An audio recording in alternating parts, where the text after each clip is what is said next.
नमस्कार, आप देख रहे हैं के न्यूज। मैं हूं आपके साथ सोनी चौहान। जनहित में आपका स्वागत है। राजधानी लखनऊ में जर्जर रेलवे क्वार्टर की छत गिरने से 5 लोगों की दर्दनाक मौत के बाद अब प्रशासन ने फतेह अली का तालाब में बनी रेलवे कॉलोनी में रह रहे लोगों को नोटिस देकर मकान खाली करने का निर्देश जारी किया है। जर्जर रेलवे कॉलोनियों में 4 से 5 हजार लोग रहने के लिए मजबूर हैं। सरकार से नोटिस मिलने के बाद उन सभी परिवारों के सामने मुश्किलें खड़ी हो गई हैं। कई परिवार तो ऐसे भी हैं जिनको रेलवे कॉलोनियों में रहते रहते 40 वर्ष से ऊपर का समय भी बीत चुका है, लेकिन अब सरकार से यही गुहार लगा रहे हैं कि सरकार अब आए, अब हम जाएं तो जाए कहां, क्योंकि सरकार की तरफ से नोटिस थमाया गया है। पहले आपको रिपोर्ट दिखाते हैं, इसके बाद चर्चा करें।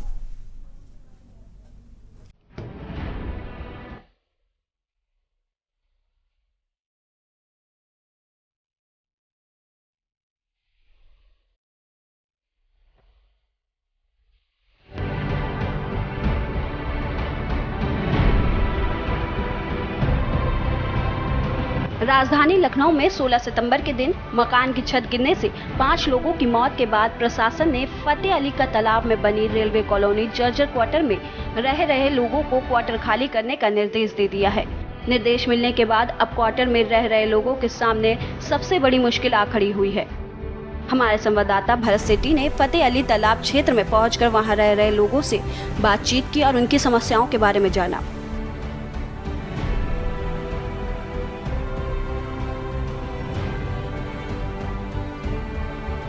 इलाके में रह रहे लोग हादसे को याद करके कांप जाते हैं। लोगों का कहना है कि जब हादसे की जानकारी हुई और मौके पर पहुंचकर देखा तो स्थिति बहुत ही डरावनी थी। वहीं 40 साल से रह रहे तोताराम ने बताया कि हादसे के बाद हमारे सामने तमाम समस्याएं पैदा हो गई हैं। अब हम अपने परिवार और छोटे छोटे बच्चों को लेकर कहां जाएं? सरकार को यह सोचना चाहिए और हम सभी लोगों के लिए सरकार को कुछ इंतजाम करना चाहिए। ये हादसे के बाद में बहुत दिक्कतें हो रही हैं और ख्वाब बहुत बच्चों पे हम लोगों में पड़ा हुआ, नींद नहीं आती रात भर। और सरकार ने आदेश कर दिया हुआ है तोड़ने के लिए, तो हम लोग परिवार लेकर कहाँ जाएं? कम से कम 20 साल से रह रहे हैं। तो अभी कमरे के किराए पे और अभी किराए का कमरा भी देख रहे हैं। अभी इतनी जल्दी किराए का कमरा भी नहीं मिल रहा है और बच्चे भी जा रहे हैं और हम लोग इतना चल फिर भी नहीं पाते हैं, बुढ़ापा शरीर है। और सरकार से क्या गुहार लगाएंगे? सरकार से गुहार ये लगा रहे हैं कि हमको कहीं रहने का ठिकाना कहीं दे दें तो ज़्यादा अच्छा है। जर्जर मकान में रहने के लिए अभी भी कई परिवार मौजूद हैं, जिनके सामने कई बड़ी मुश्किलें पैदा हो गई हैं। क्वार्टर को गिराने के सरकार ने निर्देश दे दिए हैं। कभी भी सरकारी बुलडोजर क्वार्टरों पर चल सकता है, लेकिन वहां पर रह रहे लोगों की आपबीती सुनने वाला कोई नहीं आ रहा कि अब हम कहां जाएंगे और अपने परिवार को कैसे पालेंगे। इलाके में रहने वाले लोगों में कई महिलाएं ऐसी हैं जो पूरे महीने काम करके 5 से 6 हजार रुपए ही जुटा पाती हैं, लेकिन अब किराए के लिए कमरा ढूंढने पर कमरे का किराया ही अब 7 से 8 हजार रुपए से कम नहीं मिल रहा है। बहुत दहशत में जी रहे हैं भैया, यहाँ शौक में नहीं रह रहे हैं। बस हम लोग ये चाहते हैं हम लोग कहीं ठिकाना मिल जाए। हम लोग बड़े मजबूरी में यहाँ रह रहे हैं। जो हादसा हुआ उसको लेकर क्या कहेंगे, कैसे क्या? अरे बहुत बुरा हुआ भैया, हम लोग तो विश्वास ही नहीं होता है। दिल दहल गया हम लोग। हमारी तो झोपड़ी है, इसी में रहते हैं हम। आप लोग को नोटिस आ गया है? जी, हम लोग जो है 2-3 दिन में खाली कर देंगे भैया। समझ में नहीं आ रहा जाए कहाँ। किस तरीके से हादसा हुआ है उसको लेकर कितना खौफ है आपको? बहुत खौफ है, बहुत डर है। अब नोटिस आ गया, आप कहाँ जाएंगे? आप को ठिकाना अब है? कोई सरकार दे हम लोग को सहारा, और कहाँ जाए? डर लगता है रात को रहते हो यहाँ पे? हाँ जब हादसे की जानकारी क्या मंजर था आपके सामने? जब भैया हम लोग को तो सुबह पता चला, हम लोग को नहीं पता। कितने लोगों की मौत हुई थी? 5, 3 बच्चे 2 मियाँ बीवी। सरकार से क्या गुहार लगाओगे? अब सरकार से एक गुहार लगा कि कोई हम लोग को सुविधा दें, बस सहारा दें।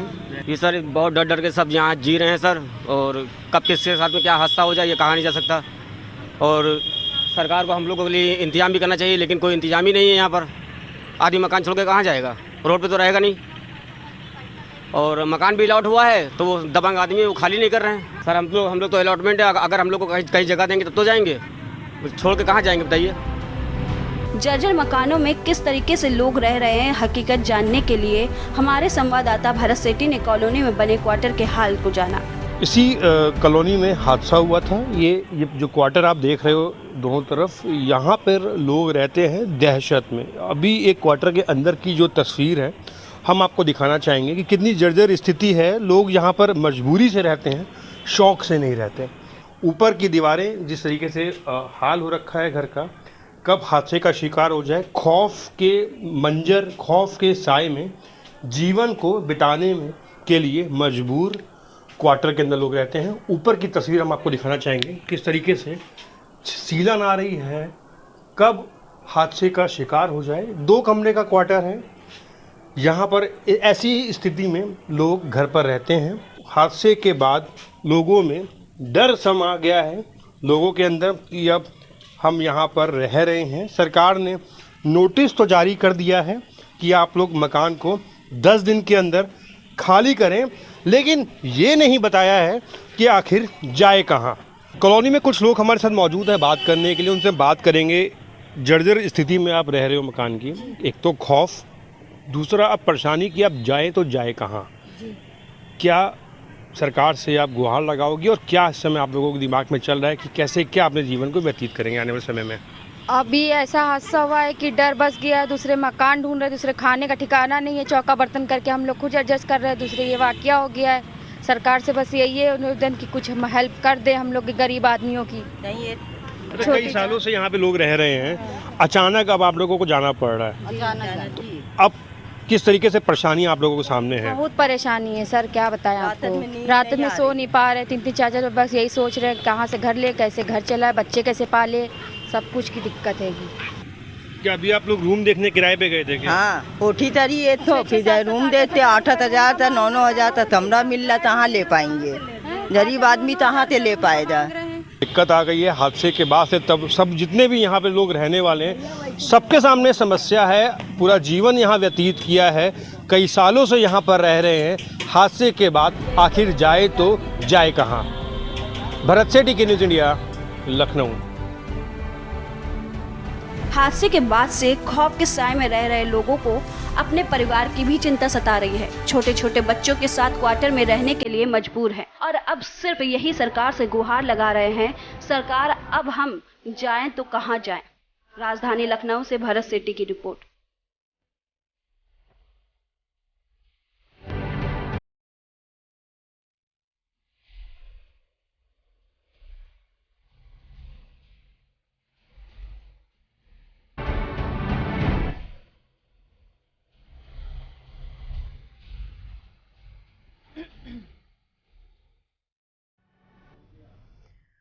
तो 4 से 5 हजार परिवारों के सामने अब संकट खड़ा हो गया है आशियाने को लेकर। 2 कमरों का आशियाना वो भी उजड़ने को है, तो जाहिर सी बात है ये सवाल और ये संकट जिस तरीके से गहराया, तो इन परिवारों के सामने अब नए आशियाने को लेकर सरकार से भी गुहार है कि अगर सरकार की तरफ से हेल्प और मदद मिल जाती है तो जाहिर सी बात है उन्हें एक नया रहने का ठिकाना मिल जाएगा। लेकिन अब जिस तरीके से ये घटनाक्रम सामने आया, ये हादसा सामने आया, क्योंकि रेलवे के जो किनारे जो कॉलोनियां अलॉट हैं, या ये कहा जाए 40 सालों से यहाँ पर कोई 10 साल से रह रहा है, कोई 20 सालों से, कोई 40 सालों से रह रहा है, और एक 2 तीसरी पीढ़ी तक लोग यहाँ तक पहुँच गए हैं। और अब अचानक से एक नोटिस थमा दिया जाता है सरकार की तरफ से कि 10 दिनों का वक्त दे दिया जाता है कि इस आशियाने को आपको छोड़ना होगा, यानी कि दूसरी जगह आपको अपना नया घर बसाना होगा। लेकिन अब संकट इस बात का कि अब नया घर, नया रूम किराए के लिए ये लोग तलाश कर रहे हैं, लेकिन किराया इतना ज़्यादा है, जो 5,000 कमाता है वो 8,000 रुपए का रूम कैसे लेना उसके लिए संभव होगा, क्योंकि ये वाकई बेहद गंभीर मामला हो जाता है। क्योंकि ये गरीब परिवार हैं जो यहाँ इन क्वार्टर में, इन कॉलोनियों में रह रहे हैं, 2-2 रूम हैं इन कॉलोनियों में, और इसी में अपना पूरा जीवन यहाँ पर बिताते चले आए हैं। और अब जब अचानक इन्हें नोटिस थमाया गया तो जाहिर सी बात है ये संकट बड़ा हो गया है इनके लिए, और इसीलिए इस बात को लेकर आज हम चर्चा कर रहे हैं। हमारे साथ खास मेहमान भी जुड़े हुए हैं। दरअसल ये नोटिस इसलिए थमाया गया है क्योंकि पिछले दिनों जो हादसा निकलकर सामने आया, एक ही परिवार के 5 लोग हादसे का शिकार, क्योंकि जर्जर हालत में ये कॉलोनी थी और इसीलिए ये भरभरा कर गिर गई और एक परिवार के 5 लोगों की दर्दनाक मौत हो जाती है। तो इसी वजह से सरकार ने ये नोटिस थमाया है क्योंकि जर्जर हालत में जो कॉलोनियां और ये क्वार्टर हैं तो इन्हें खाली कराया जा रहा है। अब दिक्कतें हैं और उन्हीं दिक्कतों को लेकर हम चर्चा करेंगे। हमारे साथ सामाजिक चिंतक भी जुड़े हुए हैं, लोटनराम निषाद जी हैं, आपका स्वागत है इस चर्चा में शामिल होने के लिए। साथ ही हमारे साथ लखनऊ से संवाददाता जुड़े हुए हैं, पवन तिवारी जी। तरुणिमा श्रीवास्तव हैं, आम आदमी पार्टी से हैं, आपका भी बहुत बहुत स्वागत है इस चर्चा में शामिल होने के लिए। रोहन सिंह, कांग्रेस प्रवक्ता, आपका भी बहुत बहुत स्वागत है इस चर्चा में शामिल होने के लिए। शुरुआत कर लेते हैं रोहन जी आपसे। हालांकि पहले अपने संवाददाता का रुख कर लेते हैं, ज़मीनी हकीकत को थोड़ा सा जानते हैं कि आखिर किस तरीके से प्रतिक्रियाएं जो सामने आई उसको लेकर। पवन तिवारी, अब एक बड़ा सवाल इन परिवारों के सामने यही है कि नया आशियाना कैसे और कहां बसाएं। क्या कुछ प्रतिक्रियाएं और क्या कुछ स्थिति आप देख पा रहे हैं?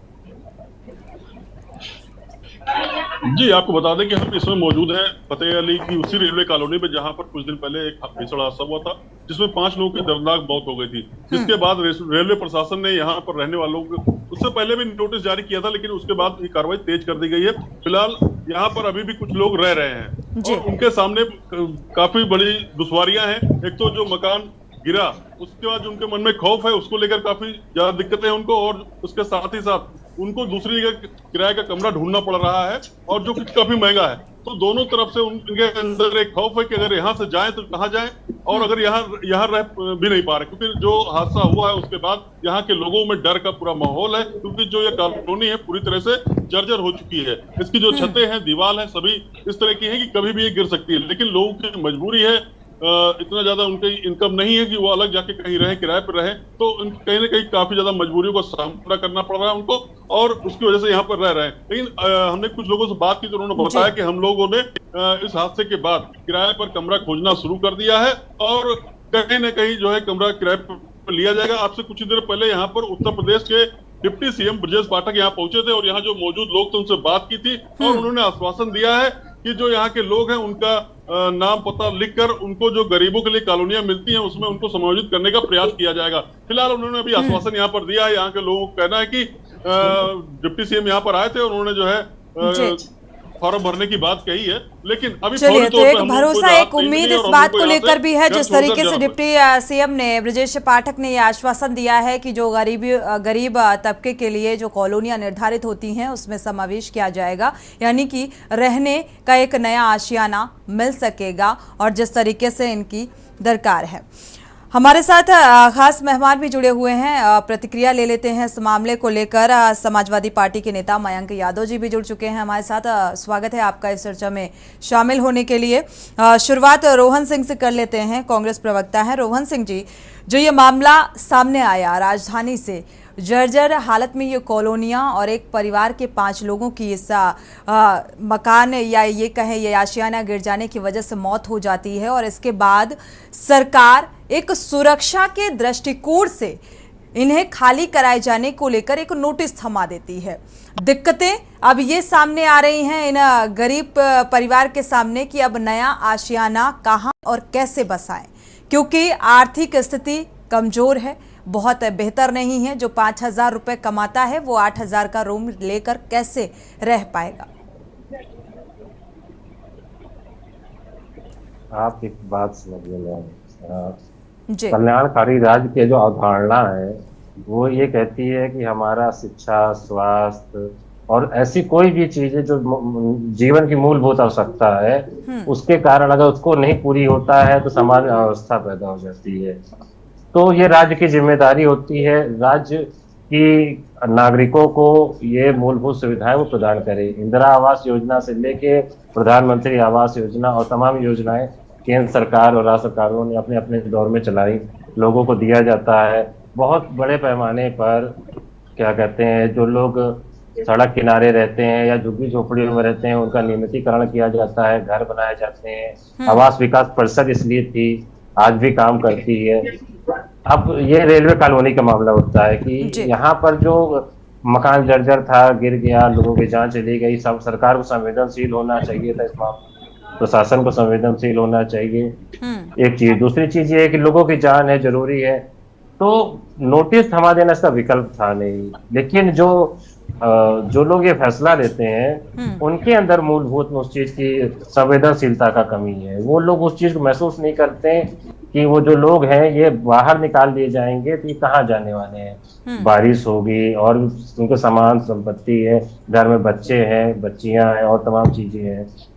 तो लेकिन अब होता क्या है कि संवेदनशीलता के स्तर पे हम सब लोग इतने शून्य होते जा रहे हैं कि महसूस नहीं होता। अब ये इतनी बड़ी, अब ऐसा भी नहीं है, संख्या लगभग 100-150 लोग हैं, अभी भाटी साहब भी बता रहे थे, और सही बात भी है। वो सारे लोग कहाँ जाएंगे, इसके लिए सोचना तो सरकार की जिम्मेदारी है। और जब तक कोई एक वैकल्पिक व्यवस्था ना हो, मेरा तो मानना है कि उनको चाहे जिस तरह से भी सरकार उनका रहने का इंतजाम करे। बिल्कुल, वैकल्पिक व्यवस्था करने के बाद ही ये नोटिस थमाया जाना चाहिए था, आपके कहने का ये मतलब है। हमारे साथ एक दर्शक जुड़े हुए हैं जी, एक दर्शक जुड़े हैं, उनकी राय साझा कर लेते हैं, इसके बाद आपका रुख करते हैं रोहन जी। सुरेश अवस्थी जी हैं कानपुर से, स्वागत है आपका सुरेश जी, अपनी राय साझा कर सकते हैं। जी, मैं ये कहना चाहता हूँ, जो रेलवे विभाग से नोटिस जारी की गई थी, तो नोटिस जारी करने से पहले परिवारों के लिए पहले, हेलो जी जी सुन पा रहे हैं। हाँ, परिवार को, लोगों के लिए नोटिस जारी करने से पहले सरकार को उनको सुनिश्चित व्यवस्था करनी चाहिए रहने की। अगर कोई दुर्घटना घट जाती है या कोई घटना घट जाती है, उसमें सरकार मुआवजा देने की बात करती है। मुआवजा चलो बात की बात, जब आदमी कोई जिंदगी की मौत हो जाती है, नहीं तो उसकी व्यवस्था करना चाहिए रहने की, तब उनको नोटिस देना चाहिए। रेल विभाग से ही नोटिस जारी किया गया होगा या रेल मंत्री ने ही नोटिस जारी किया होगा। उनको पहले सोचने के 10 साल से आदमी रह रहा है। शुक्रिया सुरेश जी, आपकी बात से इत्तेफाक रखते हैं, शुक्रिया राय साझा करने के लिए। हमारे साथ और भी मेहमान जुड़े हुए हैं। तरुणिमा जी, आपका रुख कर लेते हैं। देखा जाए तो ये जो राजधानी से मामला सामने आ रहा है, वाकई सरकार की तरफ से पहले एक वैकल्पिक व्यवस्था करनी चाहिए थी, इसके बाद ये नोटिस थमाना चाहिए था। क्या आपका भी यही मानना है? जी, बात यहाँ पर है कि उत्तर प्रदेश की सरकार जो है जुमलों की सरकार है। वो कहती कुछ और है, करती कुछ और है। अब देखिए, रेलवे ने क्वार्टर दिए थे और सरकारी क्वार्टर्स हैं, इतने पुराने हो गए, जर्जर, ना उनकी मरम्मत होती, ना उन पर ध्यान दिया जाता सरकार द्वारा। तो किस तरह काम चल रहा है। और पहली बात, नरेंद्र मोदी जब भी उत्तर प्रदेश आते हैं तो मोदी जी कभी बनारस, कभी गोरखपुर, कभी लखनऊ, ये कहते हैं कि हमने गरीबों को मकान दिए हैं। मकान की चाबी सबको मिल गई, दिवाली तक सबको मिल गई। कहाँ मिल गई बताइए? अगर सबको घर की चाबी मिल गई, सभी गरीबों को मकान मिल गया, तो ये कहाँ से इतने सारे गरीब आ गए जो टूटे हुए बस्ती में रह रहे हैं, जर्जर मकानों में रह रहे हैं और अपने जो मौत के साए में जी रहे हैं? ये कहाँ से गरीब आ गए? ये सरकार इसका जवाब दे। और पहली बात, नोटिस से लापरवाही है इस सरकार की, इस प्रशासन की। प्रशासन तब जागरूक होता है जब उसके पीछे से डंडा किया जाता है, ये काम कर रही है, तो जाकर बस जनता को परेशान करने का काम किया जाता है। अभी गाजियाबाद में एक रेलवे की जमीन थी जिस पर कुछ लोगों ने कुछ बना रखा था, उसे जाके नगर निगम तोड़ आई। बताइए, नगर निगम जब तोड़ने गई तो रेलवे के कर्मचारी आके कहते हैं ये जमीन तो रेलवे की है, ये नगर निगम की नहीं है। तो दोनों में झगड़ा हो गया। एक्चुअली में इनको खुद ही नहीं पता कि जमीन नगर निगम की थी या रेलवे की थी। तो इस तरीके से तो ये सरकार चला रहे हैं, ये लापरवाही के साथ पूरी सरकार चल रही है। योगी आदित्यनाथ जी कहते हैं कि मैंने 0 टॉलरेंस पे सरकार चला रहा हूँ, उत्तर प्रदेश चला रहा हूँ। लेकिन यहाँ पर जो अधिकारी हैं वो किसी के हाथ ही नहीं आते, कुछ भी वो नोटिस जारी कर देते हैं, उनको मालूम नहीं था। सबसे ज्यादा भ्रष्टाचार अगर है तो वो उत्तर प्रदेश के प्रशासन में है। बिल्कुल, यहाँ के अधिकारी जो है सबसे ज्यादा भ्रष्टाचारी है और इस पर लगाम योगी सरकार नहीं लगा पाती है। बिल्कुल, आते हैं वापस से चर्चा का रुख करेंगे। एक दर्शक जुड़े हुए हैं, दर्शकों की राय भी ऐसे मामले को लेकर महत्वपूर्ण हो जाती है। हमारे साथ चेन्नई से प्रेम जी जुड़े हुए हैं, स्वागत है आपका, अपनी राय साझा कर सकते हैं प्रेम जी। प्रेम जी, अगर आप सुन पा रहे हैं तो अपनी राय साझा कर सकते हैं। चलिए, मुझे लग रहा है संपर्क नहीं हो पा रहा है प्रेम जी से। अगले दर्शक कानपुर से गिरीश शुक्ला जी जुड़े हुए हैं, स्वागत है आपका गिरीश जी, अपनी राय रख सकते हैं। गरीबों की दशा देख के अत्यंत द्रवित हूँ और अत्यंत मैं भावुक भी हूँ। इसी देश में रोटी के लिए लोग इतना संघर्ष कर रहे हैं। मैं देश के प्रधानमंत्री नरेंद्र मोदी जी से प्रार्थना करता हूँ कि वो गरीबों के मसीहा हैं और मैं उनसे अनुरोध करता हूँ कि चेयरमैन रेलवे को और मंत्री रेलवे विभाग को तुरंत निर्देश दें, वो लखनऊ जाकर इनकी समस्याओं को देखें, अलग से एक फंड तुरंत सैंक्शन करें और टेम्परेरी हटस्पॉट्स बना करके इनके जीवन को बचाएं, क्योंकि चौका बर्तन करते हैं, घर घर खाना बनाती हैं, जीवन गुजर गया इनकी पीढ़ियों का, इनका कोई जीवन में उत्थान नहीं हुआ।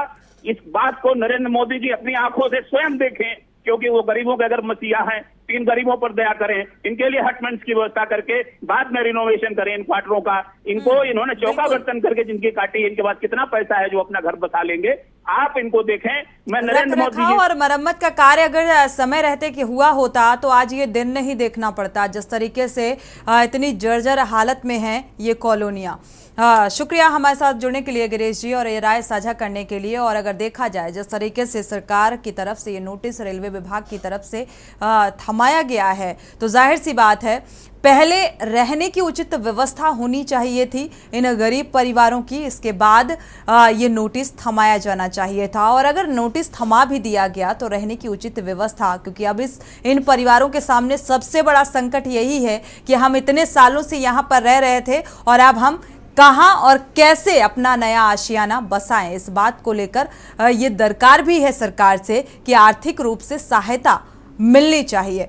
वक्त एक छोटे से ब्रेक का है, ब्रेक से जब वापस आएंगे तो चर्चा को आगे बढ़ाएंगे, क्योंकि लगातार कोई भी मकान होता है उसका स्वामित्व की अगर बात की जाए तो अगर किराए के भी मकान में कोई 20 से 25 साल तक रह जाता है तो वो मकान उसका अपना खुद का स्वामी बन जाता है और इस लिहाज से अगर उसे कोई खाली कराता है तो उसका बाकायदा मुआवजा देना होता है, ऐसा प्रावधान भी है। तो यहाँ पर जिस तरीके से ये नोटिस थमाया गया है, ये क्वार्टर खाली कराए जा रहे हैं, तो इसका क्या कोई आर्थिक मदद नहीं होनी चाहिए, इस बात को लेकर चर्चा को आगे बढ़ाएंगे। जिस तरीके से ये हादसा जो है राजधानी से सामने आया, इसके बाद ये नोटिस थमा दिया जाता है इन परिवारों को, और अब इन परिवारों के सामने जो सबसे बड़ा संकट है वो इस बात को लेकर कि आखिर हम नया आशियाना कहां और कैसे बसाएं, क्योंकि हमारी आर्थिक स्थिति जो है वो इतनी दयनीय है, हम इतने सक्षम नहीं कि हम नया आशियाना बसा सके। एक दर्शक जुड़े हुए हैं, पहले उनकी राय साझा कर लेते हैं, इसके बाद आगे बढ़ते हैं। प्रेम जी चेन्नई से जुड़े हुए हैं, स्वागत है आपका प्रेम जी, अपनी राय रख सकते हैं। नमस्कार मैम जी। मैम मैं तो 2 दिन से बहुत ज्यादा खुश हूँ। हमारे 500 माननीय लोग कितने खुश होंगे, पूरे भारतवर्ष का रिप्रेजेंट करते हैं और वो अपने नए पार्लियामेंट में गए। छोटे पार्लियामेंट छू रहा था या उसको बनाना था और हमारे पीएम साहब ने उसको बना के उनको बैठने के लिए व्यवस्था कर दी। देखिए क्या, और दूसरी तरफ 5000 आदमी जो है उनकी दिक्कत के लिए कोई सोच ही नहीं रहा है। उनकी जर्जर अवस्था थी, अब मर गए आदमी फिर भी कोई नहीं सोच रहा है। कहने का मतलब ये है, मेन देखिए पहले हमारे माननीय लोग अपने लिए सीधा करते हैं, फिर गरीबों को लिए करते हैं, लेकिन बोलते क्या है, हम गरीबों की लाश पंक्ति तक खड़े हैं। इतनी शर्म की बातें, ये सामने सब चीजें आ रही है, अब कुछ भी बातें बोल लीजिए, लेकिन मैम कहने का मतलब ये है कि जो चैनलों पर दुष्प्रचार किया जा रहा है उसके लिए तो बड़ी शर्मनाक चीजें ये हो रही है। आज ही देखिए पार्लियामेंट में 550 माननीय लोगों के लिए 1000 करोड़ रुपए का खर्चा लगा के नया भवन बनाया गया और ये 5000 फैमिली के लिए कुछ नहीं मैम। देखिए इनकी अवस्था। बिल्कुल, शुक्रिया प्रेम जी राय साझा करने के लिए। दर्शकों की राय बेहद महत्वपूर्ण होती है। ये गरीब परिवार हैं और जो इनकी दरकार है वो सरकार से सहायता की दरकार है कि आर्थिक रूप से सहायता दी जाए या फिर आशियाने की व्यवस्था की जाए ताकि हम उसमें शिफ्ट हो सके यहाँ से, क्योंकि खाली करने का जो नोटिस थमाया गया है 10 दिन का समय दिया गया है कि आपको इसी समय के अंतराल में आपको यहाँ ये जगह खाली करनी होगी। हमारे साथ सपा नेता भी जुड़े हुए हैं, मयंक यादव जी का रुख कर लेते हैं।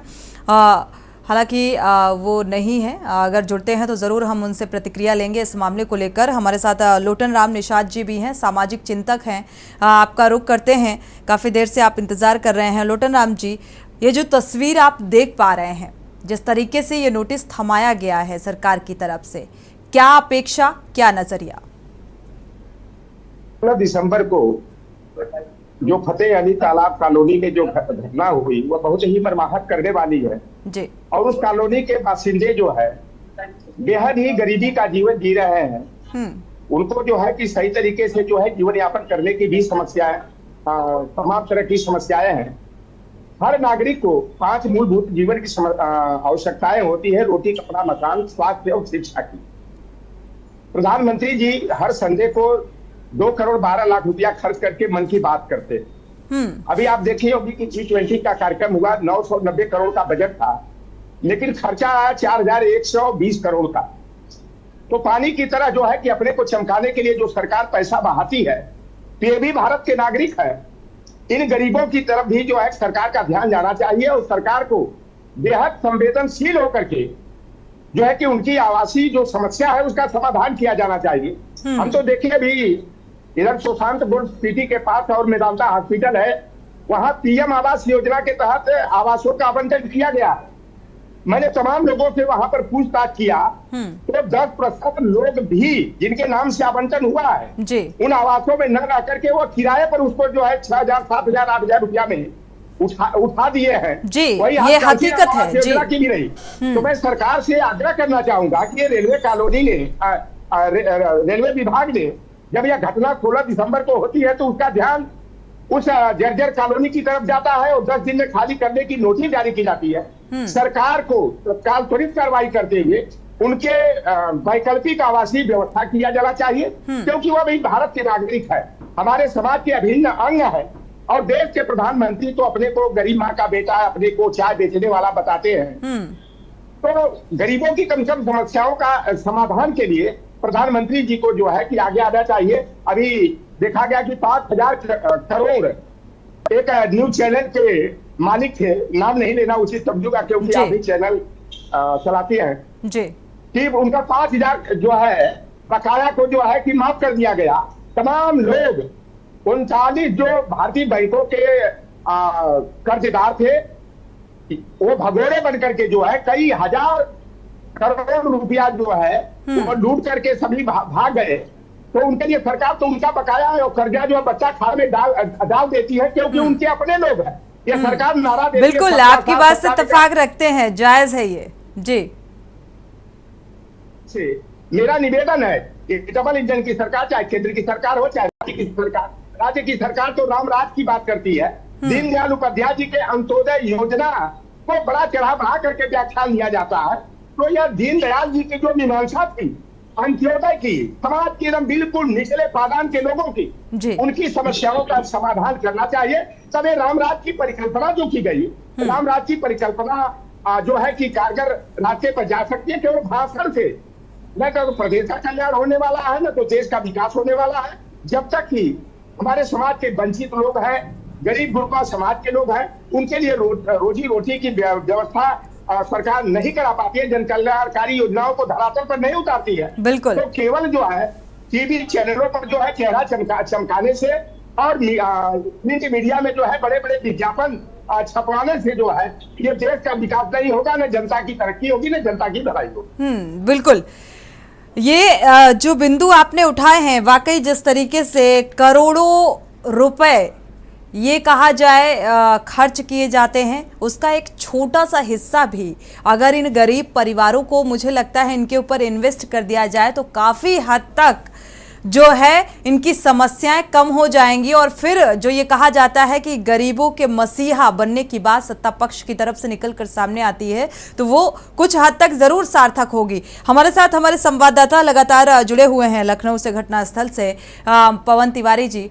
पवन तिवारी, आपका रुख करेंगे। अगर देखा जाए यहाँ पर जो परिवार है, इन्होंने क्या इस बात की दरकार नहीं की, मांग नहीं की? जैसा कि आपने बताया, डिप्टी सीएम ब्रजेश पाठक जी भी यहाँ पर गए हुए थे, आश्वासन भी दिया कि सुनिश्चित किया जाएगा इनके रहने का जो आशियाना है। लेकिन फिर भी इससे पहले तब तक के लिए, या ये कहां और कैसे अपना जीवन व्यतीत करेंगे? क्या इन्हीं जर्जर कॉलोनियों में रहेंगे?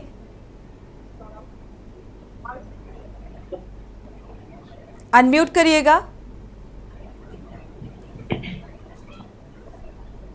अभी हमने यहाँ कॉलोनी वासियों से बात की तो उन्होंने बताया कि ये लोग अपना रहने के लिए दूसरा आशियाना किराए के रूप में ढूंढ रहे हैं, लेकिन जो इनकी इनकम है उससे ज्यादा कई कमरे का किराया है, जिसकी वजह से इनको काफी दिक्कतों का सामना करना पड़ रहा है। अब ये सरकार तो गुहार लगा रहे हैं कि सरकार ही उनकी कोई मदद करे। जिस तरह डिप्टी सीएम ब्रजेश पाठक आए थे तो इनको कहीं ना कहीं उससे उम्मीदें बंधी है, लेकिन इनका साफ तौर से कहना है कि कॉलोनी की बात उन्होंने की है, लेकिन उसमें काफी समय लग जाएगा। लेकिन तब तक हम लोग कहाँ रहें और किस तरह गुजारा करें, ये एक सोचने वाली बात है, क्योंकि जो ये मकान है ये जर्जर अवस्था में है और जिस तरह से ये हादसा उसके बाद इसके अंदर कोई बिल्कुल हादसे का डर भी है इन लोगों के जहन में। पवन, शुक्रिया इस तमाम जानकारी को साझा करने के लिए। हमारे साथ मयंक यादव भी जुड़ चुके हैं, सपा प्रवक्ता। आपका रुख करेंगे मयंक जी। देखा जाए, ये जो तस्वीर आप देख पा रहे हैं राजधानी लखनऊ की, जहां पर अब ये जो परिवार हैं अब नए आशियाने की तलाश में हैं, और वो इसलिए क्योंकि सरकार ने अब नोटिस थमाया है, खाली करने का नोटिस थमाया गया है रेलवे विभाग की तरफ से। तो जाहिर सी बात है चिंता का भी विषय है कि क्योंकि ये गरीब परिवार हैं और लंबे अरसे से यहाँ पर रह रहे हैं, हादसे का डर भी है इनके जहन में। क्या इसी तरीके से बिना किसी वैकल्पिक व्यवस्था के इन्हें नोटिस थमाया जाना चाहिए था? क्या कहता है आपका नजरिया? अनम्यूट करिएगा।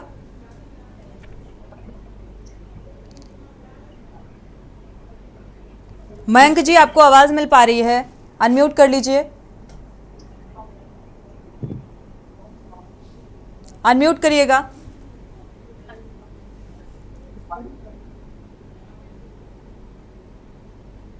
चलिए, मयंक जी की आवाज़ नहीं मिल पा रही है। इस तकनीकी खामी को तब तक के लिए आप ठीक करिए, हम दूसरे मेहमान का रुख कर लेते हैं।